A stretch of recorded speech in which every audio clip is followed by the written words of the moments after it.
नमस्कार दोस्तों, कैसे हो आप सब। आज ऑल मोटिव ट्रॉट में आप सबका एक बार फिर से स्वागत है। आज मैं आपको भारत के बैंकिंग के बारे में बताना चाहता हूं।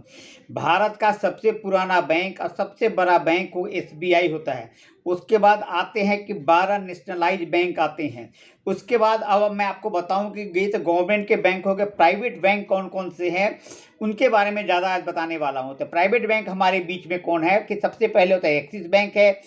एक्सिस बैंक है, एचडीएफसी बैंक है, आईसीआईसीआई बैंक है, इंडस लैंड बैंक है, जम्मू एंड कश्मीर बैंक है, कर्नाटका बैंक है, कोटक महिंद्रा बैंक है, बंधन बैंक है, यस बैंक है, तमिलनाडु मर्केंटाइल बैंक है, साउथ इंडियन बैंक है, आरबीएल बैंक है। ये सारे बैंक जो है ये भारत में प्राइवेट बैंक हैं। आज देख रहे हैं कि भारत में बैंकिंग व्यवस्था बड़ा ही सुदृढ़ है, मजबूत है। आज के हाल के फिलहाल में देख रहे हैं कि अमेरिका के बहुत सारे बैंक के बड़े बड़े बैंक धाराशायी हो रहे हैं। इंग्लैंड में भी दें, लेकिन भारत की जो व्यवस्था है वो बैंक आरबीआई की जो पकड़ है बैंकों पे, जिसके कारण है कि आज हमारा पैसा भी सुरक्षित है और बैंक भी सुरक्षित है। सरकार का इस पर पूरा मॉनिटरिंग हो रही है। तो आज मैं बता देता हूं कि ये कौन कौन से बैंक है भारत में।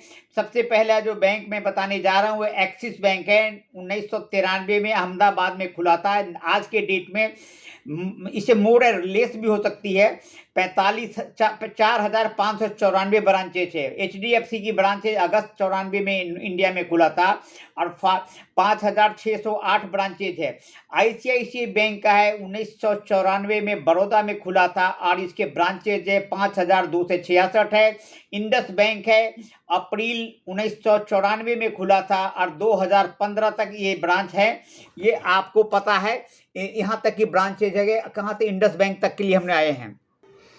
अब उसके बाद आइए जम्मू एंड कश्मीर में। जम्मू एंड कश्मीर बैंक है 1 अक्टूबर 1938 को खुला था। 1030 ब्रांचेज है।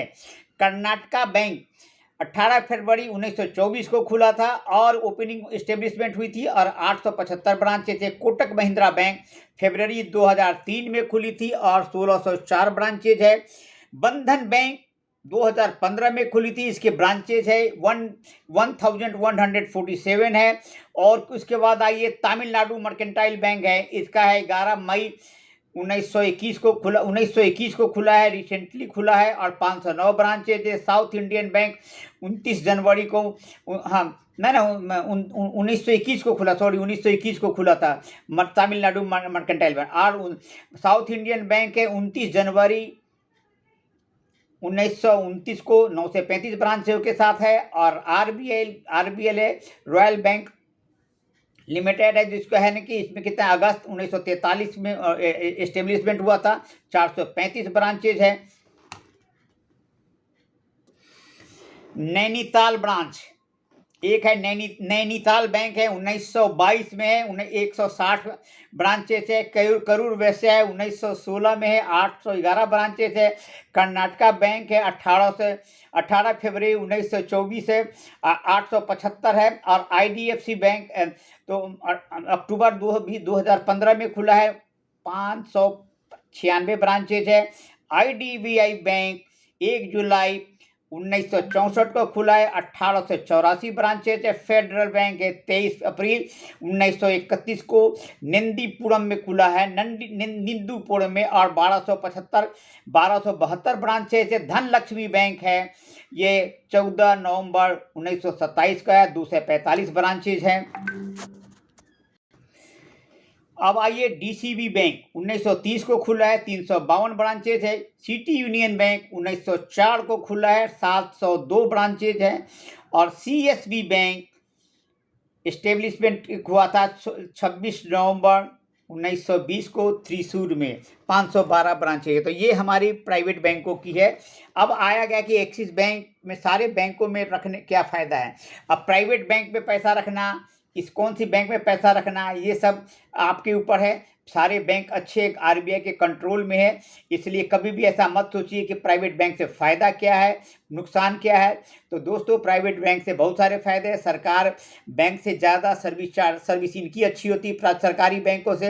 प्राइवेट बैंक आपको जल्दी लोन देता है, जैसे home loan, car loan, education loan इत्यादि सभी बैंकों का आपको प्राइवेट बैंक में जल्दी मिल जाते हैं। प्राइवेट बैंक से नुकसान यह होता है कि प्राइवेट का कोई खास नहीं होता, नुकसान नहीं। प्राइवेट बैंक के कोई खास नुकसान होते मेरे हिसाब से प्राइवेट बैंक में अच्छा सर्विस दिया जाता है। नेट बैंकिंग से लेकर सारी व्यवस्था आजकल के जो मैं उसके साथ आती है।